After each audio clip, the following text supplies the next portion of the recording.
No, what he could do. Like he But it was not but he couldn't enough. pull the 100. He Yeah. couldn't put the 100%. no, he gave like 28%. Where's the other percentage?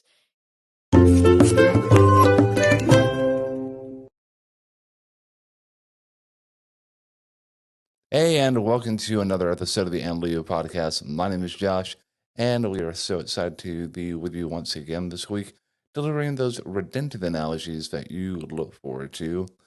And it is December, finally, December 1, when this episode is going to be premiering, and it is finally the holiday season. Rebecca has given her permission so that we can finally celebrate the holidays. Woohoo! Yeah, we were trying to wait just a little bit longer this year to start the holiday celebration. It's starting to feel that way. We started listening to Christmas music, like not much. Okay, there's a fly in here. We started listening to Christmas music a couple weeks ago. Yeah. Like just before Thanksgiving, and it's like, not quite, but now it's time.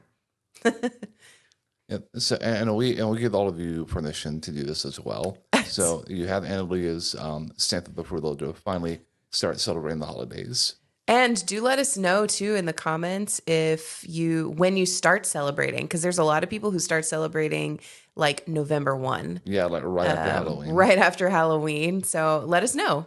When do you celebrate Christmas? Well, we're really excited today because we have fellow podcasters on the podcast today. We haven't had this in quite a while, actually. We've only had another duo of podcasters. I think this is like maybe a couple of years ago when we had the local twins on. Yeah, that's right. Yeah, so that was a fun one. But we're excited to present today. These are two besties who talk about their love of anime each week on their podcast. So please welcome Ichigo and Mikan from the Anime Sekai podcast. Hi guys, Hi, Ichigo here. guys. Mikan here. Ladies, Welcome. Yes, ladies. Thanks for welcome. having Thank- us. Yes, absolutely. Thank you. We're excited. Yeah. Thank you so much for being with us today on the show. And we're going to have our audience get to know you a little bit with a few questions. And so, Becca, you'll take it away. Yeah, so something we usually start off with is really just asking any of our guests that come on, just tell us a little bit about yourself. It's very sort of an open-ended question, but yeah, tell us a little bit about yourselves. Okay, I'll go first. So I am Ichigo. I am one of the hosts of Anime Sekai podcast. And a little bit about myself is I absolutely love shoujo type anime. And I'm pretty much I feel like I'm more of a girly girl, but I do have a tomboy side sometimes. And I am just so happy to be here and I'm excited and that's it pretty much about me. All right. And so shoujo, I'm still like learning all of the different words. That's like best boy ones, right? Heroes, like underdog. Is that right? That's shonen. So shoujo is like the girly girl, like they fall in love. Story. Yep. Got it. Yeah, love story. Okay. I consider myself to be somewhat of a hopeless romantic when it comes. That's awesome. So I am Mikan, and I am the other host for Anime Sekai podcast. And I am Mikan, Ichigo and I definitely have different tastes. So she is the shoujo, the girly vibes, and I'm definitely the shonen action, all like the superhero type of stuff. And I've probably been watching anime nearly all my life. I'm pretty sure I've watched at this point a little less than 500 animes total throughout my life. Wow. So I am definitely on the upper end of have seen a lot. Yeah. But, well, I guess if you start younger, that makes a difference, right? It does. Josh and I started watching anime when we were just like 6 years ago, I think. Hmm. So yeah, different. Oh. Like Yeah, those middle school, high school days. yeah, I had been exposed to it like in the Toonami days with Dragon Ball Z, Sailor Moon, all that stuff, but really didn't Mm. start getting into it until that 6 years ago. Hmm. Yeah, so Yeah. I've accumulated basically all these animes over time. But Yeah. yeah, I've been I watching for a long started young time. too. Yeah, I started young too. I think I started in elementary school with Sailor Moon, and I've just kind of been watching it ever since. But not as early as Mikan. She definitely Wonderful. Nice. Yeah. So with all of the talk about anime, what made you guys want to start your podcast, which is all about anime? So the podcast idea was an idea that had been like knocking at the back of my head for a while. And I reached out to Mikan because what better way than to have a podcast than have somebody that you know on with you. And so for me, I wanted to create a safe space for any and all like anime, manga, or even just people who love Japan to just come and talk about their passions and their love of anime, Japanese culture every week. And I just had to have Mikan join on that journey with me. So that's pretty much how the podcast started. Yeah, she Nice. basically hit me up and was like, "Hey, do you want to try?" I was like, "Absolutely, yeah, sure." We have different tastes, but let's go for it. Yeah. Well, it covers the whole what everybody could be, or a lot of what people would be interested in. So that's good, right? It covers all your Mhm. bases. Yeah, we try to make it a lot of fun, and we have a couple of episodes where I've forced her to watch a show that she wouldn't typically watch, and in turn she's forced me to watch a show that I wouldn't typically watch. Yep. And it's been a lot of fun actually. That's awesome. And this is your first year doing the podcast, isn't it? Yes, we hit our first year in March, actually. Oh, So, nice. yeah, we're very fresh, very brand new, but it's been an amazing, fun journey. Hmm. It's been Yeah. something totally new, and it's been really fun. That's the best way. That's the best when you do Yeah. something that's creative, you put it out there, you gotta love it, right? Yes, I've been Exactly. having so much fun Mhm. with it. It's so much fun. It's amazing. And interacting with fellow podcasters and fellow anime fans, it's just been awesome. No, that's so great. Yeah, so what are your top 5 animes? I know that's like really hard to pick, but Yeah. It can be either current of all time, either one. Mikan, go ahead because I still got a few in He's my still he's still thinking. head. So hands down, I would have to say mine is One Piece. Story wise, I absolutely love One Piece. Jujutsu Kaisen, Hunter x Hunter. That was probably my first anime that I really fell in love with.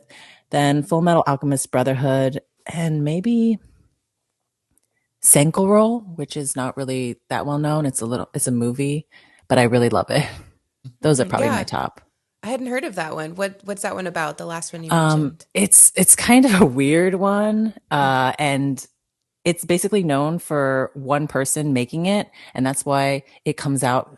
It has like 3 movies so far, I think, and it comes out every like 10, like every decade, Oh, because it's basically one man is working on it by himself, like the coloring, the shading. It's really amazing, and it's kind of like a very weird story about this weird alien creature that can turn into anything, and this boy finds him and they sort of like fight together.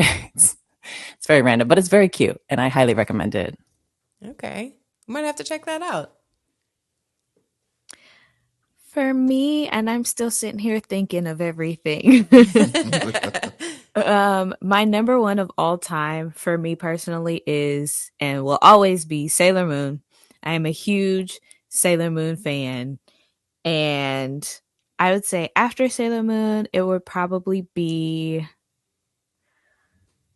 in no particular order My Happy Marriage, Jujutsu Kaisen. Let's see, that's 3. Two more. um, my Ancient Magnus Bride, Yep. which is really it's so good. And my last one, I would have to say, is probably, and this is gonna sound weird, but I really watched this anime so much. Food Wars. Love Food Wars. Yeah. Oh, That's a I good one. watched that anime every single episode it came out, but I could not watch that anime on an empty stomach because by the time I got through the episode, I was starving. I totally get that. Yep. Yeah, those are my top. Okay, those are good tops. Yeah, that's a great everyone's. pitch, yeah. Yeah, I just recently watched Hunter x Hunter oh, what'd a you little think? while ago. Oh, so good. It It was is. so good. It's so good. I keep hoping that like they'll continue the Yeah, story, but I don't know. Probably it's been a while, so it's been a probably not. while. We're still hoping, but I Well, don't I mean, Right. never underestimate things have come out of hiatus after like decades. That's so. true. Yeah. Never Yeah. know. Still over here, have my fingers crossed one day. Yeah, right. There's so much story to still tell. Exactly. So I'm yeah. so excited. Is it a manga or is it original? It's a manga, and the manga has been sort of on hiatus as well, on and Oh. off. And so it's Ew. been, and what's sad is the next arc that comes after is really good. And so I it really goes hope beyond the manga anime, goes beyond. it does. The It goes anime? beyond the anime. Man, I have to And it's start really reading good. manga in all of my It's- spare time. I highly recommend. I highly recommend. Nice. How do you read it? Do you read it paperback or do you do like Kindle or something? So now I do more so online, like through Okay. Kindle and like those kinds of apps. I used to be paperback, but that was way back in the day. And eventually when you start collecting too much, it just becomes overwhelming. right? Yeah. And I just gave up after a point. I was like, no, going to start with a clean slate. Everything's online. So it's just easier. Well, that kind of leads us into our next question. So, a lot of people classify themselves as the casual anime fans, anime fanatics, weeds, weeaboos, otakus. So, what would you classify yourselves as? I know I'm past casual. Okay. We're beyond that point. I am beyond casual. But I personally don't consider myself like a weeaboo. I feel like if there's levels, it would be casual, then otaku, and then like weeboos or weeaboos. I'm more in pushing the otaku level for me, but that's just me personally. And I do know some weeaboos who just every single conversation that they have is anime. I'm not that level. Yeah. Yeah. For me, if you would have asked me 10 years ago, I would have probably said otaku because of just the vast amount of anime I have watched, particularly in the past. Now, I honestly don't know. I would say I'm probably between, I'm a little more than a casual fan simply because of how much I have seen. But in recent years, I am definitely not as adamant about like crazy watching anime as I used to be. So yeah, it's definitely also for me like somewhere between a casual fan and otaku. Okay. All right. Yeah. Rebecca, I don't think we'd answer that question ourselves. What would you consider yourself as? I mean, that is a good question. Probably somewhere in between. I mean, I'd be comfortable to say otaku. I haven't quite gotten into the like figure collecting. You know, I feel like that kind of that really puts you over the edge. Not That's that it's the a bad weeaboo thing. stage. Yeah, right. It's a little even further. Yeah. I mean, a lot of what we watch is anime. So I think, and like a lot of our conversations, particularly on the podcast, are about anime. And we love gaming and, you know, all of that. So yeah, I feel comfortable with otaku. Yeah. What about you, Josh? I would say otaku. I have like some figures in the back, and we have some. What you can't see in front of me is a couple of puzzles that Becca had put together of anime that were framed. Well, you can kind of see one. This Oh is yeah, yeah, one. that one. This is a Yeah. Demon Slayer one. Ooh. Oh, nice. Yeah. And so another question. I know you guys had talked about this on your podcast before, if I remember correctly. But if someone is just getting into anime, what genre or shows would you recommend? I think it depends on the age group.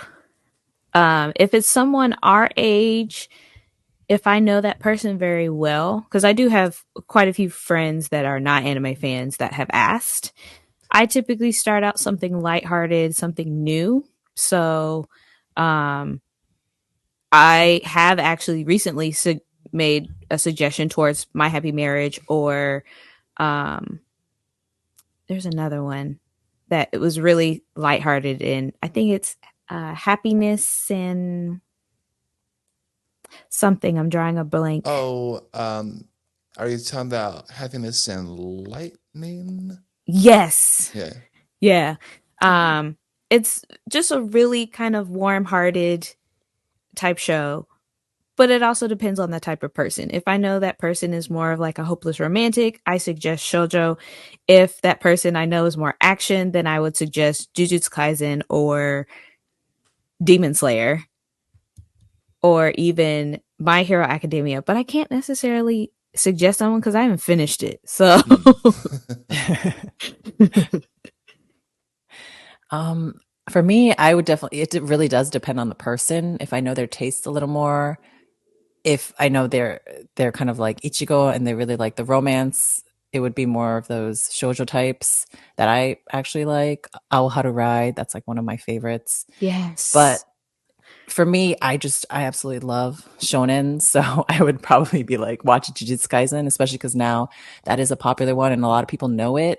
So just be like, oh, just jump on the bandwagon and enjoy.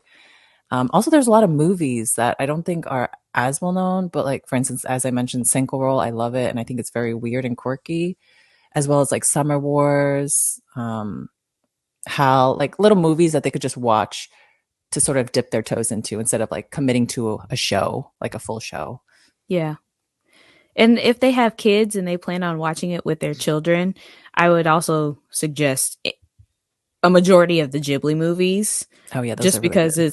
it's a perfect place to start. I've mentioned this just on as of our latest episode that I have a small child, and she and I have just started watching Ghibli movies, and she's actually really into Kiki's Delivery Service right now. Mm. Nice, nice. But I would say for families, definitely Studio Ghibli as a good start. Yeah, I would agree with that. Most of them anyway. There are some that if it's your introduction and you start off with one that is a bit extreme. Yeah. Even Yeah. like Spirited Away is not that extreme, but like Yeah, that's the because first one I ever saw, yeah, and because it did not go well. you don't want your child you don't want your child to come up to you and say, "Mom, Dad, are you going to turn to pigs?" Yeah. Yeah. Yeah, it was. It's And so even good. when Watching it again, it was much better. But like that exactly, first time, it's very not so confusing. much. It just Yeah. throws you in kind of. Yeah, And Hmm. even yeah. when I My was a neighbor. child, I watched Totoro and I was terrified. Mm. I Oh no. honestly, I don't know. People recommend that for children, but I was terrified. I So don't. I don't know. I don't What know was if I would scary about recommend that. it? Was it he's big huge monster or? Yeah, he's just a huge monster, and it looks like he would eat the kids. I don't know. It just He does didn't kind vibe of well look with me. like that, yeah. Right? It's kind of freaky. Like when I'm older, I can appreciate it, but as a kid, I was like, oh my god, he's gonna come for me. Oh, gosh. So we have discussed a little bit about shoujo, and that's actually the genre in which the anime that we'll be talking about today falls within. So Rebecca, what are we going to be talking about today? Today we're going to be talking about My Happy Marriage. And this is a Netflix original series, and I don't think we've covered too many of those. Because we generally, if we talk about anime, it's usually a Ghibli movie or it's something that we've watched on Crunchyroll. But we haven't done too many Netflix original series, for anime at least. There's quite a few on there. Of course, I mean, how original are they? It just means that Netflix purchased them. Yeah, that's true. Well, I mean, they did that with Tokyo Revengers and Hulu. It's like a Hulu original. It's like, no, No, it's it's not. not. No. It's not. So with My Happy Marriage, Becca, will you give us just a little bit of the synopsis? Yeah, so I mean, I would describe it as like a Cinderella story. It's this girl who Miyo is her name. She's the main character. She's been really mistreated by her family. She has a stepmom and a stepsister, and her dad is there, and they all really treat her terribly. That's a nice way of saying all of that. But she ends up being set up with an arranged marriage to a man named Kudo. Do we know his first name? Kyoko. Kyoko Kudo. There we go. Mio calls him Lord Kudo most of the time. And so she goes over. She's heard that he's a bit of a beast, if you will. So we're like putting two Disney movies here together. But he's got this bad reputation. But she gets there. She's very quiet, very subservient, and she finds out that he's actually a really nice person. He's just been jaded too many times by women who only wanted his money because he's very wealthy and powerful. And so it's their journey through life, how they fall in love. And there's a bit of a supernatural aspect too, which I was not expecting when we first watched this, but I was very pleasantly surprised. And to add to the mistreatment of Mio, she is apparently ungifted, but as you find out as you go through the show, she actually has one of the most amazing gifts that you could possibly have. And everyone wants to stop her and keep her down. So yeah, so that's a little bit about the show.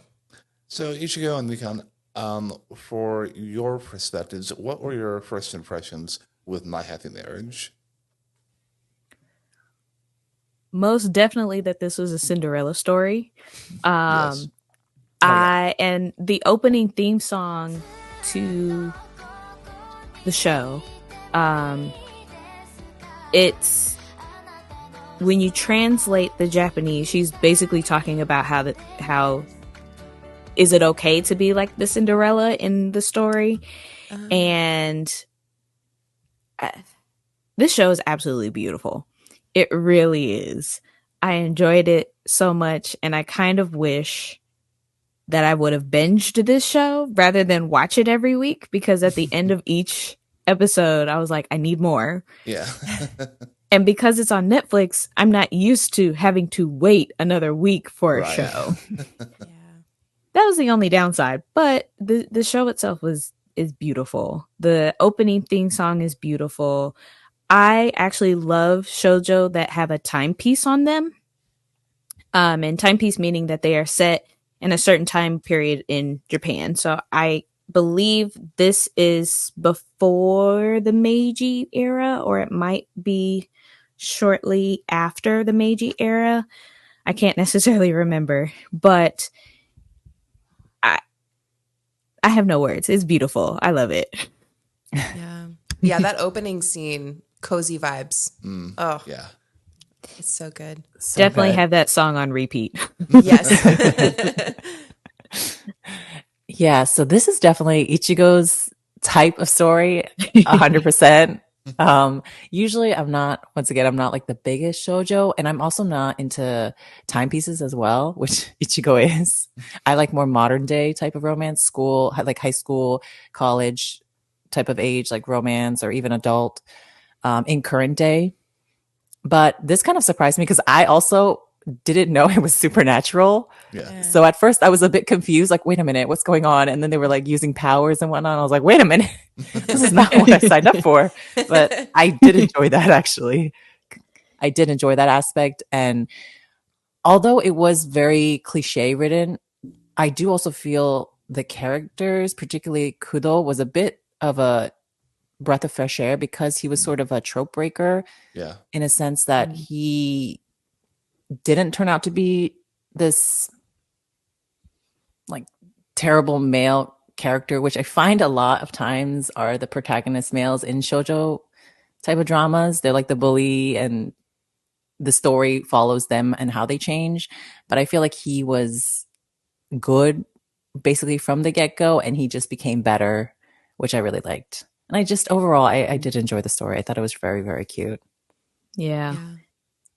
Yeah, I It, like what it you said about Kudo being a bit of a trope breaker. Because yeah, I think you're right. I think he is. Because yeah, he was just an emotional human Mm-hmm. that was yeah. kind of lashing out in that way. So yeah, it was harsh, but it was because he had been hurt, and Mm. but yeah, he was always good. Yeah. Well, the way they set his character up before they introduced him as Mm. well, in my head, he was a lot. I thought he was going to be a lot worse Yeah, than what he actually Yes. was, Same.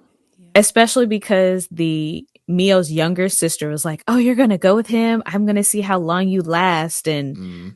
I was like, "Oh man, he's really going to be horrible." And then you saw how good looking he was, and you're like, "Okay, if he's horrible, he's at least good looking." Like that's the only thing in my head.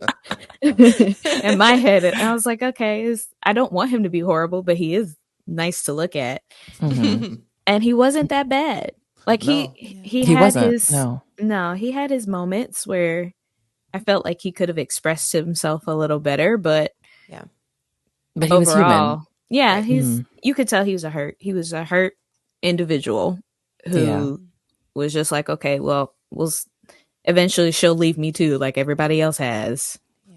Right. Yeah. Because according to Lord Kudo, he had the women that have come to him previously has just been him for his power, for his money, and Miyo doesn't know much about that. She's not familiar with like the power that he has. Hmm. Or even the money or the family Yeah. structure that he's from, Yes. um, which was interesting because he is so well known. Mm-hmm. But I guess because she was pretty much sheltered from knowing Right. anything outside of what was going on in her house, or even in her house, she didn't know who he was. She had just heard rumors that he was a terrible person to all of his previous brides. And she was like, I just got to survive. She was definitely in survival mode. Yeah, her whole life was that way, right? Whole life was survival mode. Yeah. So Yeah, sad. which is unfortunate for her because she's such a sweet character. And my only complaint is that I just kind of wish she could go back and, meet up with her family again and be like, look, I'm doing so much better now. But Yeah. that's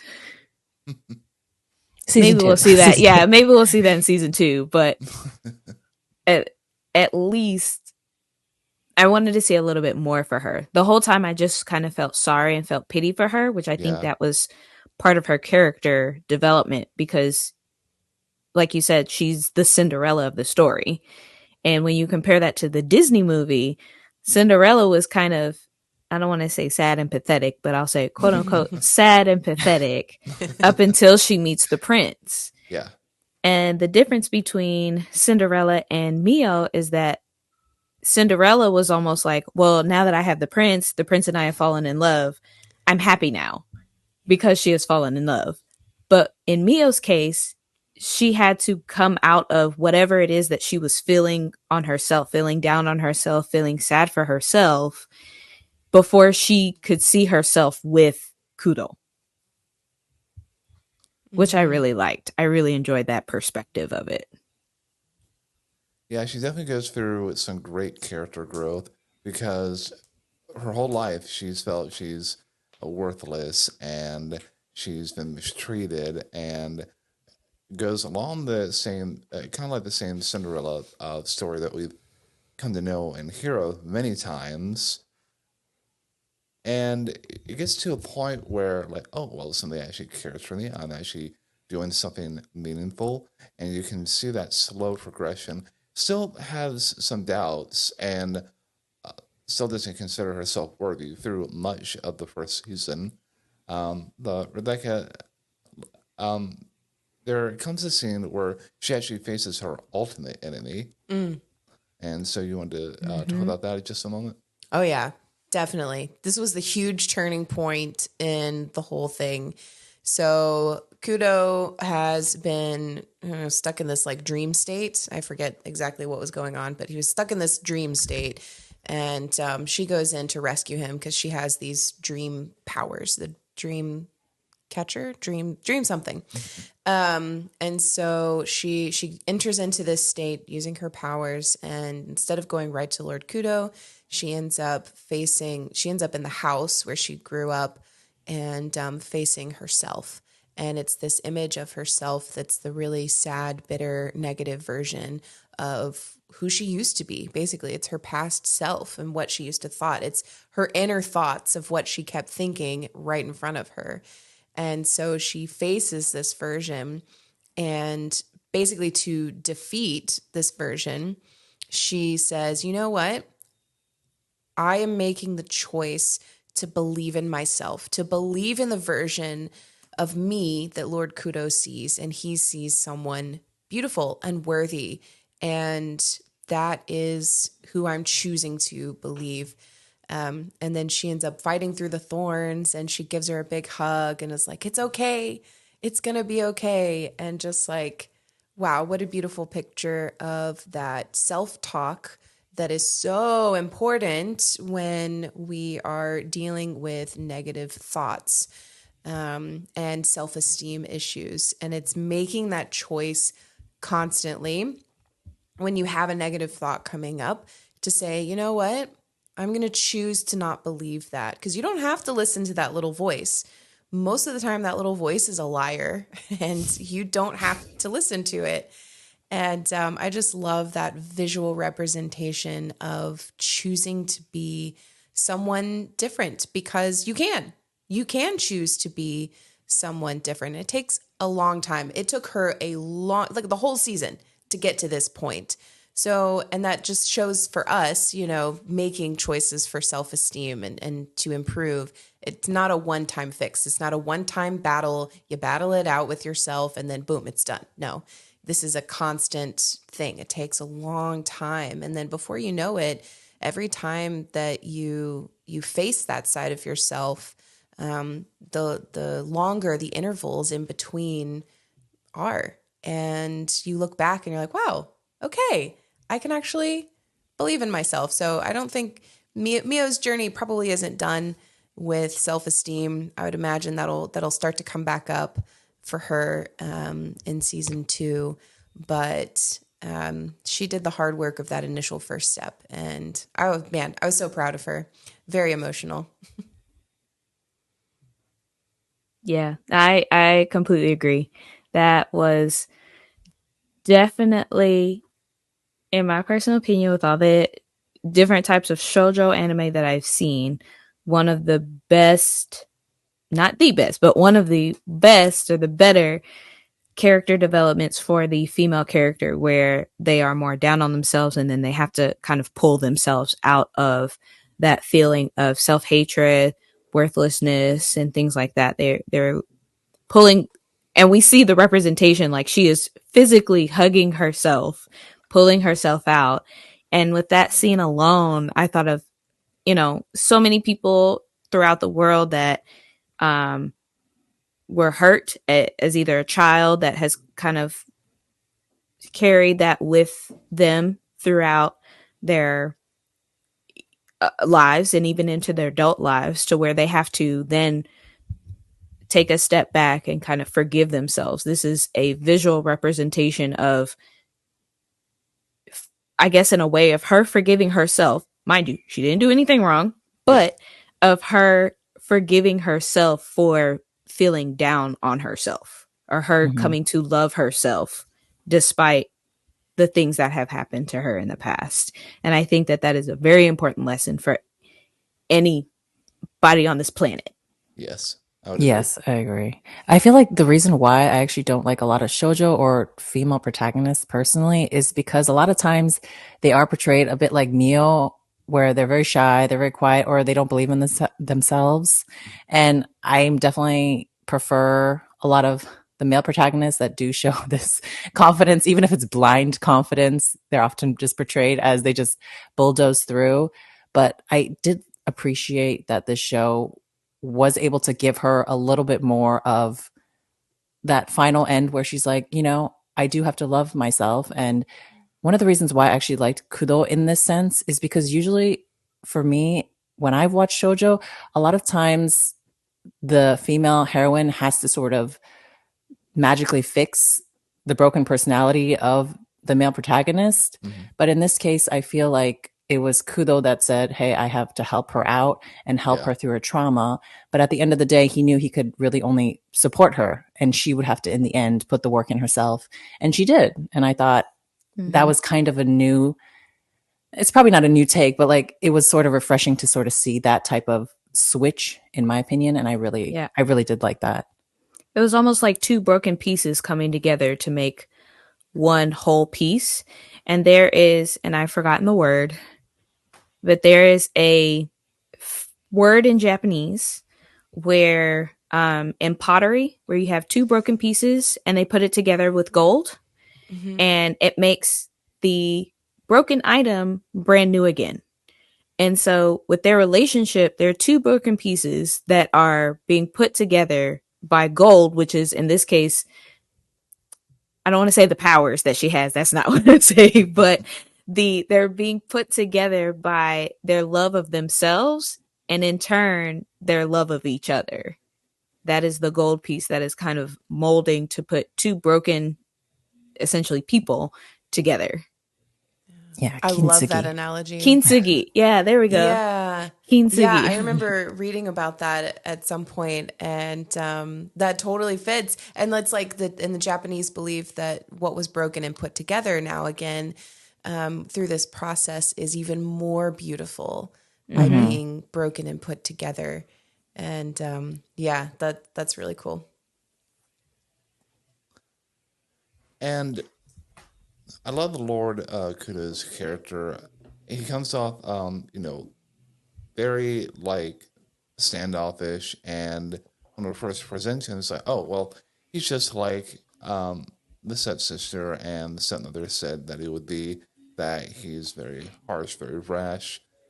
But we find out that Miyo's actually, softened his heart a little bit, and just like you had said, Kudo is there to, support Miyo because she's the hero of her own story, essentially. She's making that choice to live each day where previously she just wished that each day, the next day would be her last.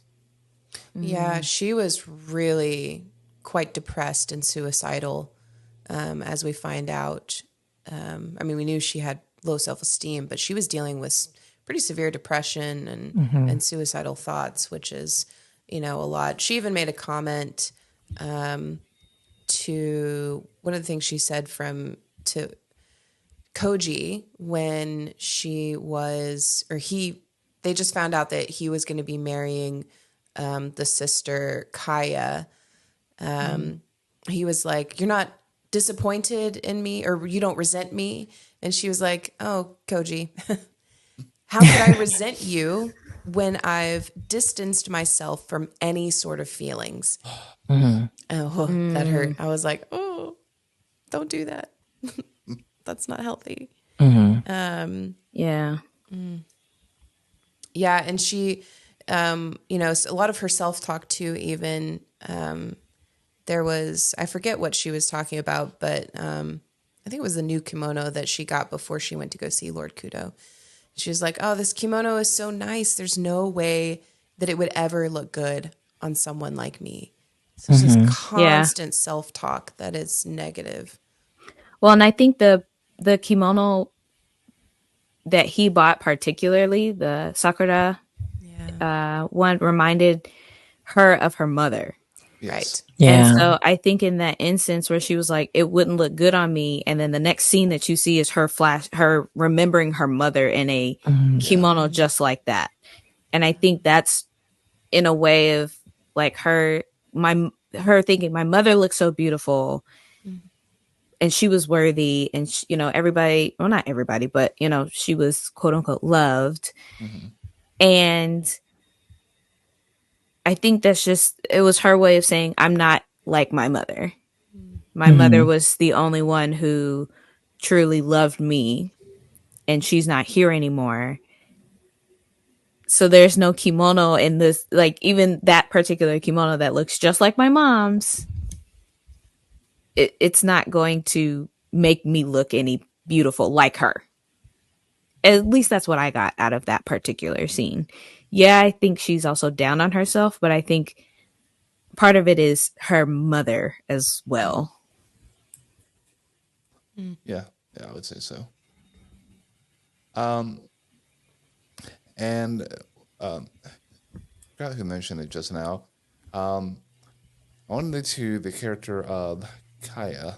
Kaya. There are very few characters that have filled me with rage, and I wanted to throat punch so many times. Mm-hmm. Oh, yes. Let's get your takes on Kaya.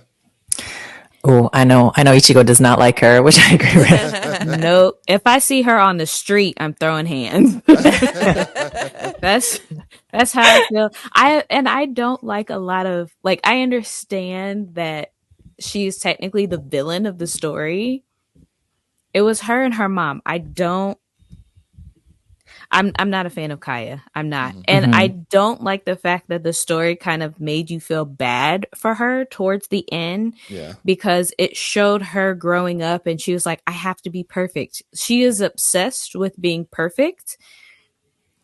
I don't care how obsessed you are with being perfect. That does not mean you get to treat everybody else like garbage. yeah, Mm-hmm. yeah. I'd I say so. agree. And so I I didn't feel bad for her.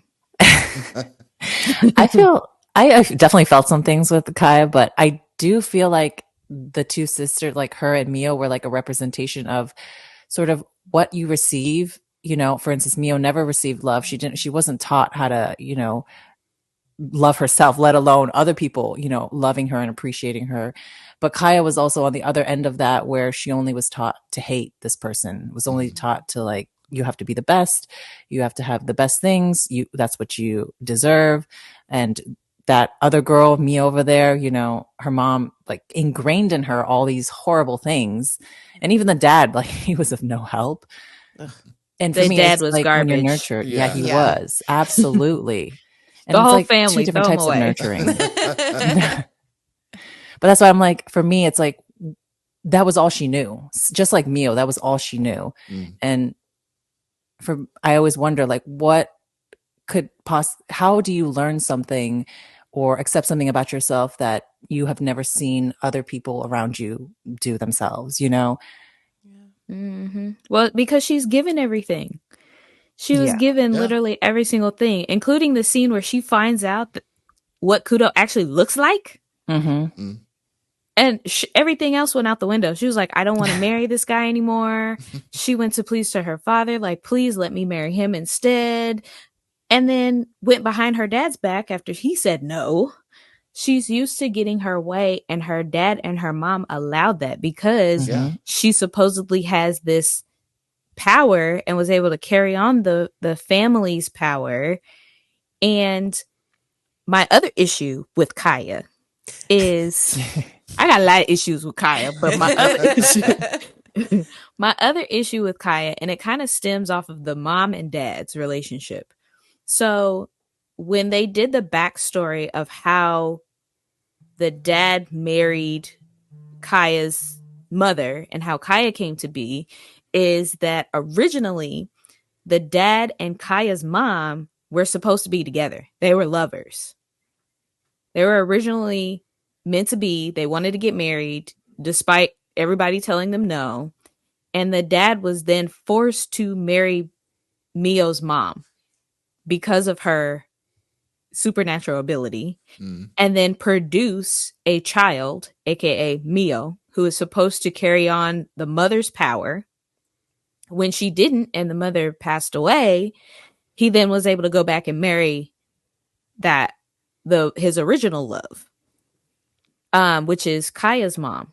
And Kaya's mom had already resented Miyo's mom simply for the fact that she didn't get to be with her man. Mhm.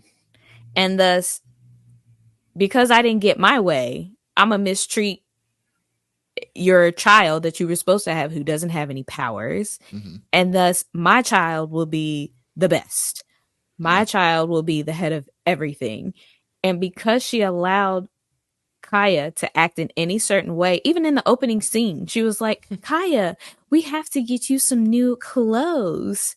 We're going to get you some new clothes so you can go to your new school. And like the dad was like, yeah, here's some money. Yeah. Yeah. Throw the whole family away. Well, and Beck and I were talking about this, and you've alluded to this just now. That Kaya has it's been a form of the brainwashing, I'll say. Now, again, everybody's responsible for their own choices and their own decisions. So she could have chosen to, be nicer, but she's been taught all her life that, yeah, you're the best, you're special, you're awesome, and you deserve the whole world. Mm-hmm. And for that, since she thinks she's the best, everybody else below her is lesser. Mm-hmm. Yeah, I enjoy Kai's awful. I do not like her. I will say that. But I do really enjoy villains like her because she's complex. Yeah. And I like that complexity because humans are complex. Mm-hmm. And I think it shows there's a reason most of the time for people who are horrible to be like, why are they so bad? Why are they like that? It Yeah. really humanized her rather than like, well, you're bad. You've always been bad. And that's it. Yeah. It added that other dimension that was interesting. And yeah. I would agree with that. Kaya is one of the most spoiled brat She villains is. out there. And what I don't seem to understand, because they didn't go into detail with her relationship with Miyo, other than the mom kind of brainwashed her. But even still, why do you hate her so much? Yeah. I would understand if Miyo had done something to her when they were a child, or excuse me, when they were children. But Miyo's not that much older than Kaya. Yeah. I would say maybe 2 to 3 years. So she knows Miyo has done absolutely nothing to her, but because my mom says to hate this girl, I have to hate her. Right. So I'm actually wondering, does she actually hate her? At least when I was watching the show, I was like, do you really hate her, or are you just putting on a front for your mom?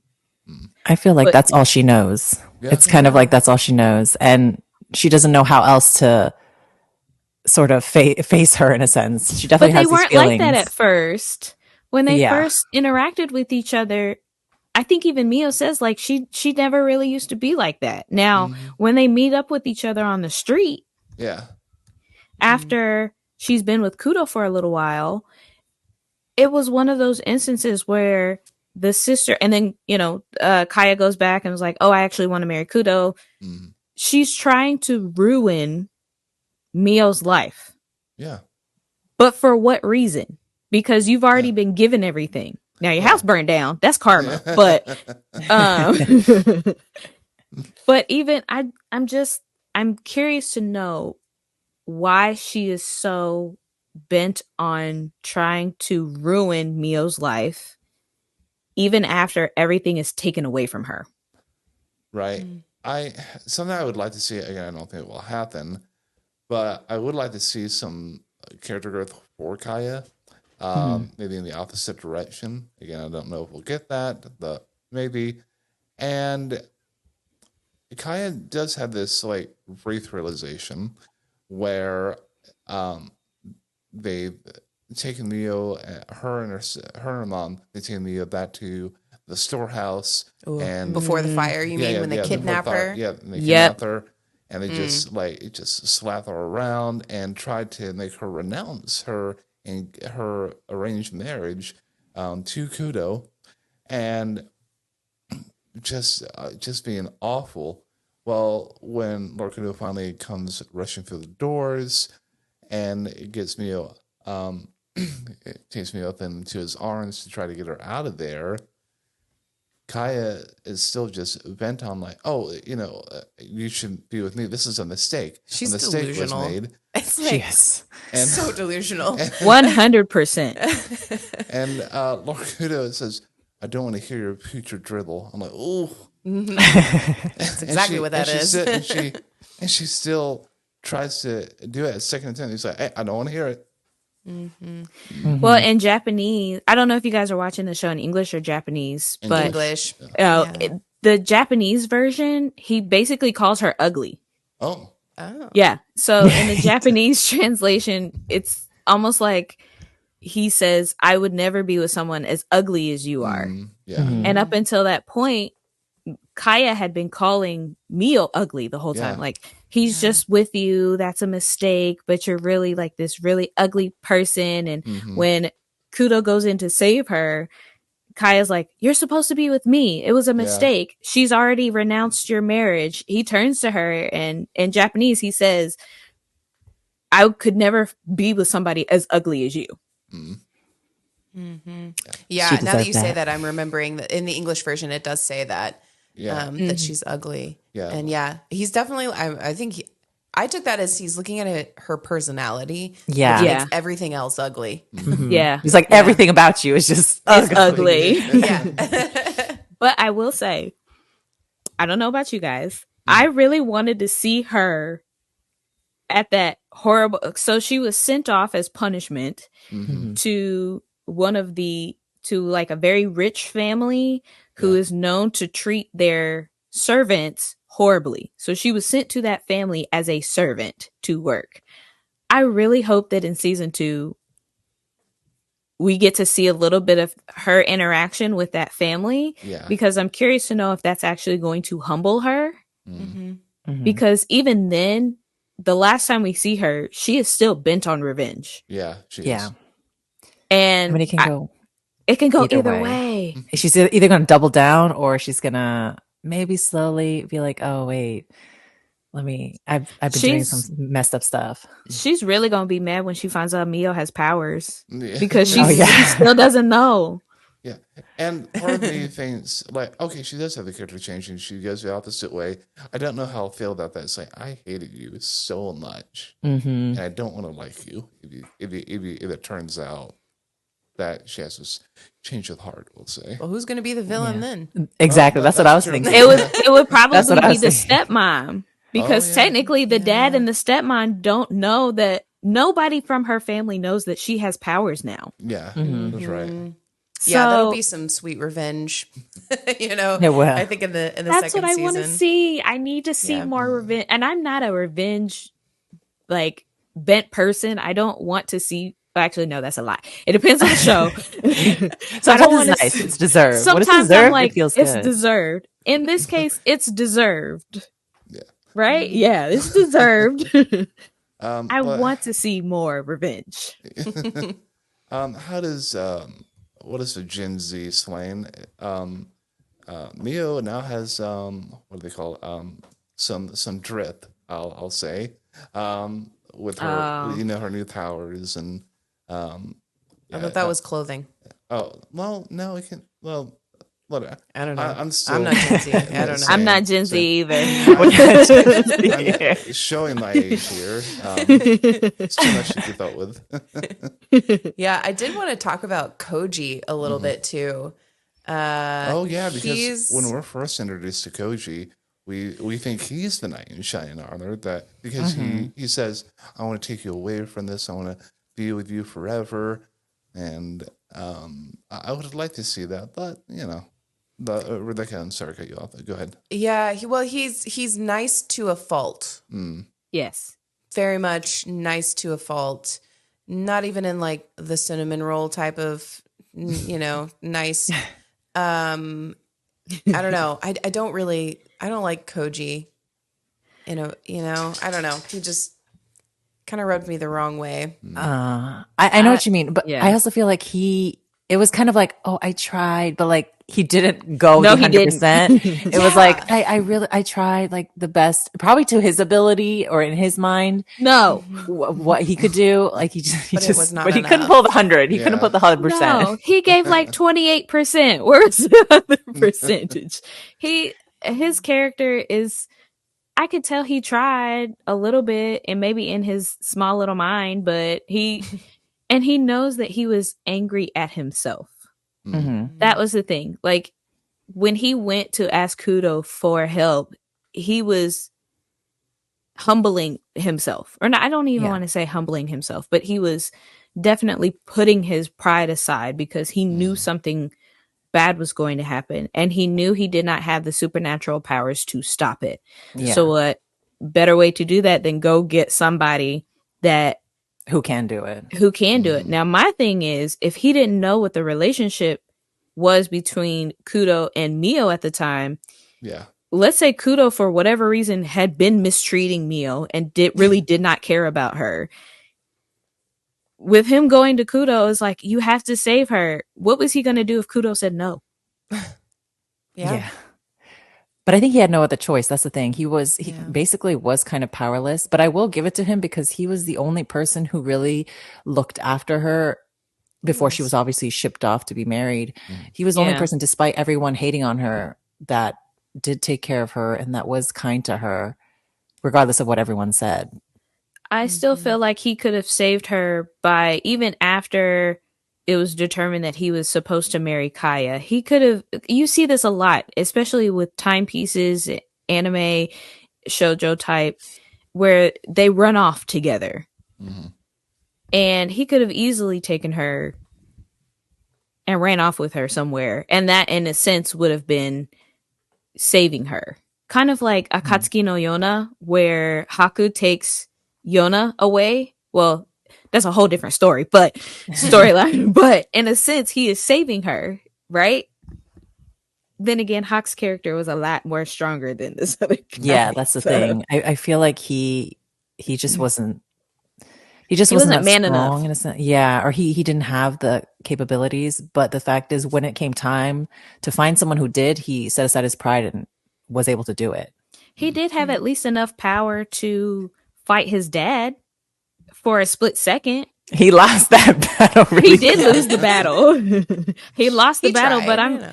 I'm like, you're fighting the wrong person. Go after Kaya. What is Right. Kaya's It's ability fresh- is not going to do anything. If you can push people out of the way, you can easily use Kaya's ability, or no, not Kaya's ability, his own ability to push Kaya out the way and save Miyo. Yeah, that frustrated me so much that he just seemed so complacent with everything and stood by Kaya's side and was like, "Yes, dear, let's go." And it was like, Yeah. I don't know, that was just That irked me for sure. it was No, pretty slimy. I don't know. It almost made you seem like, I feel like his character was very much like a feel sorry for me. I'm trying. Woe is me. I can't do anything because I have an older brother who everybody loves and adores, and nobody listens to me because I'm the younger brother and I'm not as strong as everybody else in my family. Right. So I'm just going along with the flow. I'm like, that still doesn't give you a pass. Right. Yeah. Yeah, that's like he's more like a bystander kind of character, and you're still guilty of not doing anything. Which he does come to the realization that He does. I stood by, I let all this happen, I should have been stronger. But at the end of the day, he still went with Kaya. Yeah. Right. He did. Well, he did get rejected. Miyo did reject him, but still, I would have left Kaya. That's just me personally. Like, look, your family's house is burned down. We're clearly not getting married anymore because you have been sent off to be a servant. I'm a free man, but Yeah. I don't understand that. Yeah. just thinking about it makes my skin crawl a little bit. And I feel there's like so much that happens in just 12 episodes. Oh my gosh, yeah. That It's 12 yeah. episodes. It's crazy. But so much and so many other characters that you just have to watch. You couldn't cover them all. But I feel this has been a great discussion for introduction for those of you who may not have seen My Happy Marriage, which if you haven't, come on, get on it. Definitely should. Highly recommend. Highly recommend. Love it. So we want to thank Ichigo and Mikan for joining us on this episode. Ladies, for those of you who want to keep up with what you're doing, where can they find you? So you all can find us on any podcast streaming service. We have episodes every Friday at noon Eastern Standard Time. And you can find us on Instagram and TikTok at Anime Sekai Podcast. And we hope you guys will join us. Just very chill vibes, and we welcome any and all. Yes. Chill vibes and anime. Yeah, I've listened to a few of their episodes, and it's just like you're right into a conversation, with your friends. So definitely recommend that you check them out. We'll have the links down to their socials in the description. But until next time, keep those halos shiny and stay holy, my friends.